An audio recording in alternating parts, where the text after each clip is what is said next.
अब चलिए next topic आपका है क्या, त्रिघातीय बहुपद। क्या है आपका, त्रिघातीय बहुपद। देखिए जिस तरह से पिछले क्लास में हम लोगों ने पढ़ा है कि नाम के आधार पर हम लोग बहुपद को जो बांटे हैं तीन भाग में। हाँ, हम लोग जो बहुपद को बांटे हैं तीन भाग में, एक है पद, दूसरा चर, हाँ, और तीसरा क्या, घात, है ना। तो पद के आधार पर जैसे एक पद वाला बहुपद, चर के आधार पर जिसमें एक ही रंग का चर उपस्थित होता था, यानी बहुपद है लेकिन सब में क्या, एक ही रंग का चर राशि। चर राशि का मतलब क्या, एक्स, यदि एक्स यूज है तो एक्स ही है। तीसरा है हमारा क्या चीज है, घात के आधार पर। तो घात के आधार में भी हम लोग इसको बांटे हैं।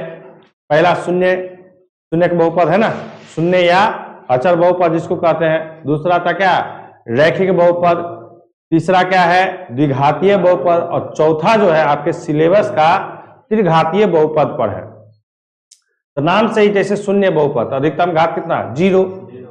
रैखिक का मतलब क्या, घात 1, अधिकतम चर राशि पर घात कितना, 1। द्विघातीय चर राशि पर अधिकतम घात कितना, 2। उसी तरह त्रिघातीय में कहता है कि वैसा बहुपद जिसमें चर राशि पर अधिकतम घात कितना हो, 3 हो, उसे हम लोग क्या कहते हैं, त्रिघातीय बहुपद कहते हैं, जिसको क्यूबिक इक्वेशन कहा जाता है। जिसको इंग्लिश में क्या कहा जाता है, क्यूबिक इक्वेशन। तो कहता है, सुनिए, कहता है कि वैसा बहुपद जिसमें चर राशि पर क्या हो, अधिकतम घात क्या हो, 3 हो, उसे त्रिघातीय बहुपद कहते हैं। त्रिघातीय बहुपद का जो सामान्य सूत्र होता है, देख लीजिए त्रिघातीय बहुपद का सामान्य सूत्र क्या है, ax³ plus bx² plus cx plus d। कोई दिक्कत नहीं है। त्रिघातीय बहुपद का सामान्य सूत्र क्या है, ax³ plus bx² plus cx plus d बराबर क्या, 0। तो देखिए x यहाँ जो q है, तो इस पूरे में देखिए घात कितना, अधिकतम घात कितना है, 3। अब परिभाषा भी मेरा क्या कह रहा है कि वैसा बहुपद जिसमें चर राशि पर अधिकतम घात क्या हो, 3 हो।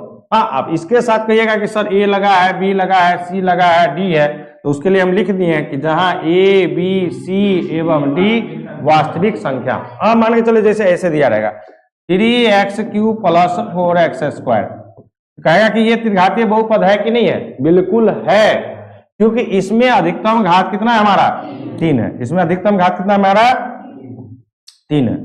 जैसे 3x³ ये केवल दे दे तो ये भी बहुपद है कि नहीं है, बिल्कुल बहुपद है। कैसा, त्रिघातीय बहुपद है। हो सकता है दे दे क्या, 4x³ माइनस 9/2, कहेगा कि त्रिघातीय बहुपद है कि नहीं है, बिल्कुल त्रिघातीय बहुपद है, क्योंकि इसमें चर राशि, हमें कुछ नहीं देखना है इसमें। अब देखिए इसके अनुसार इसमें कई को कुल पद, 1 2 3 1 4 पद। लेकिन यदि किसी में एक ही पद दिया रहे, किसी में 2 ही पद दिया रहे, किसी में 9x³ माइनस 4x प्लस 5 दिया रहे, तो क्या ये त्रिघातीय बहुपद नहीं है? हमको पद से लेना देना नहीं है, क्योंकि हम यहाँ पर जो पढ़ रहे हैं ना, वो क्या, किसके आधार पर, घात के आधार पर। तो हमें केवल क्या देखना है, घात देखना है। तो घात, इसमें अधिकतम घात कितना है हमारा, 3। यहाँ भी अधिकतम घात मेरा कितना है, 3, इसलिए ये क्या है, त्रिघातीय बहुपद है। तो नाम से याद है ना, केवल त्रिघातीय। देखिए स्पष्ट, त्रिघातीय। त्रि मतलब क्या, त्रि का मतलब क्या होता है, 3, और घात का मतलब घात, यानी क्या होना चाहिए, अधिकतम घात कितना होना चाहिए, 3। तो जिस चर राशि पर अधिकतम घात 3 हो उसको क्या कहेंगे हम लोग, त्रिघातीय बहुपद कहते हैं। कोई दिक्कत है? अब आपको यह पता चल गया कि यह त्रिघातीय बहुपद है। तो जैसे शून्य बहुपद के लिए या अचर बहुपद के लिए शून्यकों की संख्या कितनी होती थी, 0। रैखिक के लिए शून्यकों की संख्या कितनी, 1। द्विघातीय में शून्य कितना निकलता है, 2। तो उसी प्रकार त्रिघातीय में, नामी है त्रिघातीय, आप लोग को हम पता भी है कि जितना घात उतना मूल, जितना घात उतना मूल या शून्यक, है कि नहीं है। तो 3 घात है तो 3 इसका शून्यक भी निकलेगा, alpha beta gamma, alpha beta gamma मानते हैं हम लोग, कोई दिक्कत नहीं है इसमें। अब देखिए जैसे जिस प्रकार से द्विघातीय बहुपद का गुणन हम लोग क्या निकाले, गुणनखंड ज्ञात करके क्या निकाले, मूल निकाले, तो उसी तरह यहां भी है कि यदि त्रिघातीय बहुपद दिया हो तो, हाँ, तो गुणनखंड ज्ञात करके मूल या शून्यक ज्ञात करें। तो पहला क्या कहता है, इसको बनाने का विधि हम लिखा है, ठीक है ना। अपना भाषा में जैसे जो जो हम प्रोसेस करेंगे उस प्रोसेस को हम लोग क्या कर दिए, इसको हमने लिख दिया है क्या चीज में, शब्द में। तो कहा था कि सबसे पहले किसको ढूंढेंगे, अचर पद को। जब अभी हम क्वेश्चन बनाएंगे हाँ तो उसमें आपको पता चल जाएगा कि क्या क्या सर इसमें कर रहे हैं। तो सबसे पहले क्या कर रहे हैं, अचर पद को ढूंढेंगे। दूसरा कहता कि अचर पद किस किस संख्या से विभाजित है। विभाजित का कहने का मतलब क्या कि उसका अपवर्तक, विभाजित का मतलब क्या, अपवर्तक ज्ञात करेंगे, ठीक है ना। और उस अपवर्तक के पीछे क्या लगाएंगे, धन चिन्ह और ऋण चिन्ह लगाएंगे, धन चिन्ह और ऋण चिन्ह लगाएंगे। क्यों लगाएंगे वो भी समझाएंगे। दूसरा कि वही अपवर्तक में से, उसी विभाजन में से न किसी संख्या के लिए वो बहुपद क्या होगा, शून्य के बराबर होगा। इतना बात दिमाग में बैठा लीजिए। किसी न किसी संख्या के लिए वो पूरा बहुपद को क्या कर देगा, जीरो कर देगा। तो जिस संख्या से वह बहुपद जीरो होगा वह बहुपद का पहला शून्यक होगा, पहला शून्यक होगा। तो अब जब पहला शून्यक ज्ञात हो जाता है तो एक शून्यक यदि ज्ञात हो गया तो क्या ज्ञात कर लेंगे हम, रैखिक समीकरण या रैखिक बहुपद। तो कहता है कि जिस विभाजन संख्या के लिए बहुपद क्या हो जाए, शून्य के बराबर हो जाए, वो क्या होगा, आपका पहला शून्यक होगा। अब पहला शून्यक की सहायता से हम लोग क्या करेंगे, रैखिक बहुपद बनाएंगे। क्या बनाएंगे, रैखिक बहुपद बनाएंगे।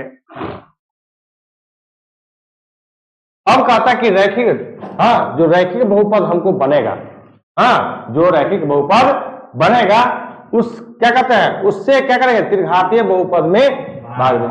तो भाई इधर हमारे पास त्रिघातीय है, एक्स पावर कितना 3, इधर 1 है, एक मतलब रैखिक। तो इधर जो हम भाग देंगे तो इधर क्या आएगा, भागफल आएगा। तो भागफल में इधर घात 3 है, इधर घात 1 है, इधर घात कितना आएगा, 2 ही आएगा। हाँ यानी क्या, इधर जो भागफल आएगा वो क्या आएगा, द्विघातीय बहुपद आएगा। और द्विघातीय बहुपद का तो गुणनखंड ज्ञात करना हम लोग कितना सीख चुके हैं। हाँ 4 प्रकार से क्वेश्चन आपको द्विघातीय बहुपद में दिया जा सकता है। एक तो सामान्य दिया रहेगा, दूसरा हाँ मध्य पद क्या दिया रहेगा, रूट में हो सकता है। तीसरा टाइप क्या था कि पहला पद और अंतिम पद क्या था, रूट में दिया होता था। हाँ और चौथा क्या था कि परिमेय संख्या के रूप में दिया था। तो यहां पर जो भी भागफल के रूप में आएगा वो चारों हम बना चुके हैं। तो किसी प्रकार से यदि यहाँ पर भागफल में आएगा तो हम उस द्विघातीय बहुपद को तोड़ करके 2 मूल नहीं ज्ञात कर सकते हैं। एक मूल तो हम पहले ज्ञात कर चुके हैं, तो 2 1। तो वही चीज कहता है कि भागफल में द्विघातीय बहुपद प्राप्त होगा।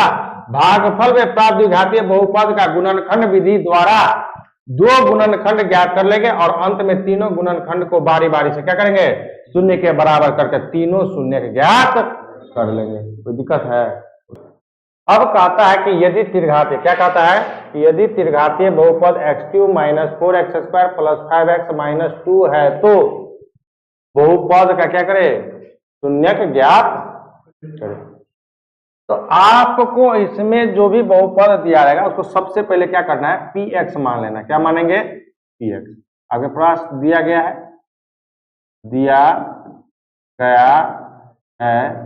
कि प्रश्नानुसार px कितना दिया गया है, x³ - 4x² + 5x - कितना 2, ठीक है।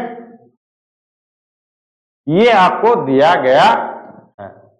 अब इसमें आपको ढूंढना है क्या, क्या बोले हैं, देखिए पॉइंट बाय पॉइंट। सबसे पहला काम करना अचर पद को ढूंढना है। किसको ढूंढना है, अचर पद। तो देखिए ये तो चर है क्योंकि x है, इसमें भी चर है, ये भी क्या है, चर है क्योंकि x इसमें जुटा हुआ। अचर पद क्या है हमारे पास, केवल 2, माइनस नहीं लेना है, यहां पर क्या लेना है, 2। यानी आपका जो अचर पद है, हाँ अचर पद बराबर कितना है, 2। कितना है, 2। अब ये 2 किस किस संख्या से विभाजित है, ये देखिए 1 और 2 से। अब हम इसमें क्या बोले हैं कि जिस संख्या से ये विभाजित है, ठीक है ना, उसका क्या करेंगे हम लोग, प्लस और माइनस लगा लेंगे। क्या लगाएंगे, प्लस और माइनस, प्लस और माइनस, कोई दिक्कत नहीं है। यानी 2 का अपवर्तक 1 और 2 ही निकला, क्योंकि 2 ही संख्या से केवल विभाजित है। अब यहां से कुल वैल्यू कितना आ गया, +1 -1 +2 और अब ध्यान रखना कि इसी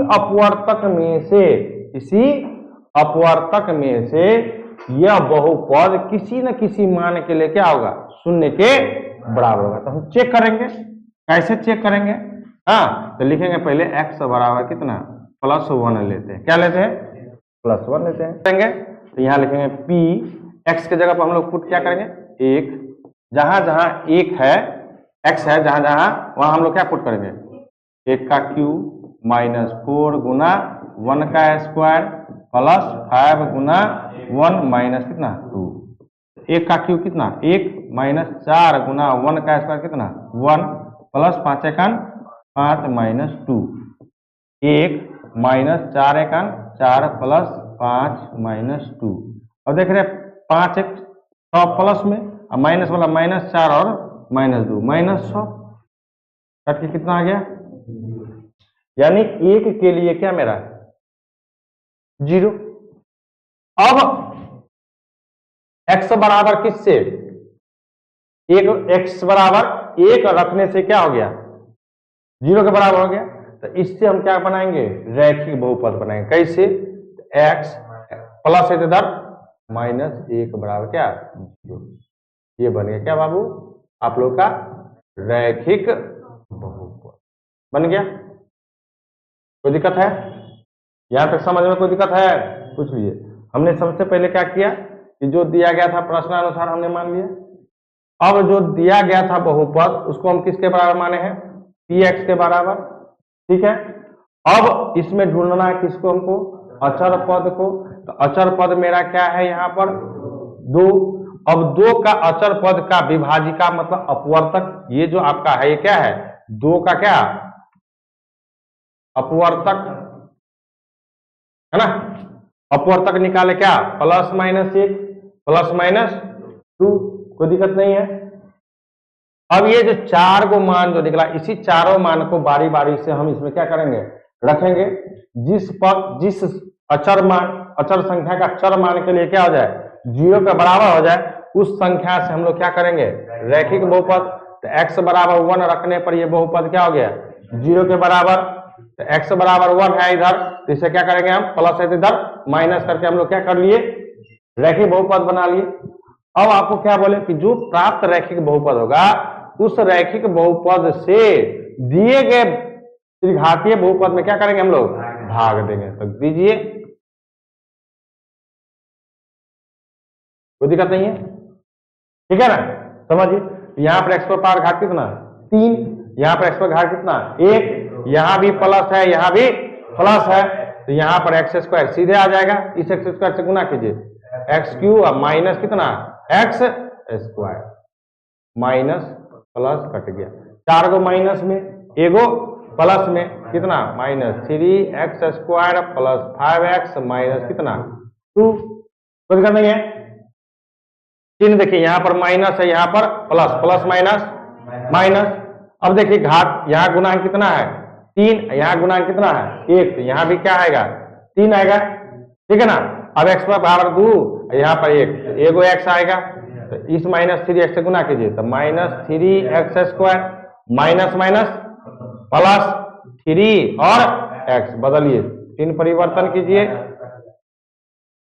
2x माइनस 2, x कट जाएगा यहाँ से कितना सीधे कितना प्लस, क्योंकि प्लस है यहाँ पर, यहाँ भी प्लस है तो प्लस, x कट गया 2, तो 2 से गुना कीजिए 2x माइनस कितना, चिन्ह परिवर्तन कीजिए, कोई दिक्कत नहीं है। अब आपके पास यहां से जो भागफल प्राप्त हुआ क्या, वो क्या x² माइनस 3x प्लस कितना। अब इसका क्या करना है हम लोग को, हाँ किसी भी विधि से गुणनखंड, अभी आप लोग को पढ़ाया तो गुणनखंड विधि से बनाइए इसको।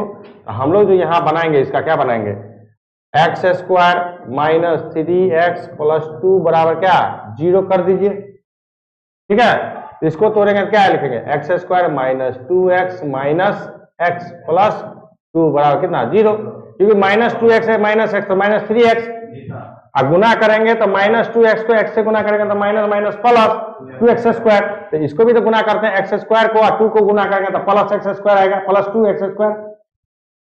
इन दोनों में कॉमन क्या x माइनस कितना 2, माइनस है, इन दोनों में कुछ नहीं मिला तो 1 तो मिल रहा है ना, x माइनस प्लस माइनस 2 एकान 2 बराबर कितना 0, x माइनस 2 और x माइनस 1 बराबर कितना 0। 2 गुणनखंड यहाँ आ गया, एक गुणनखंड हमने यहाँ प्राप्त कर लिया है। हाँ, यहाँ लिखेंगे अतः, अब हमको क्या करना है, मूल ज्ञात करना है, मूल ज्ञात करना है। यहां से लिखेंगे अतः x³ minus 4x² plus 5x minus 2 का क्या गुणनखंड बराबर क्या क्या है गुणनखंड, तो पहला गुणनखंड क्या है x माइनस 1 इंटू कितना x माइनस 2, और फिर तीसरा क्या x माइनस 1 बराबर क्या 0। गुणनखंड आ गया। अब इस गुणनखंड को क्या किसके बराबर कर दिए 0 के बराबर। अब तीनों गुणनखंडों को क्या करेंगे बारी बारी से,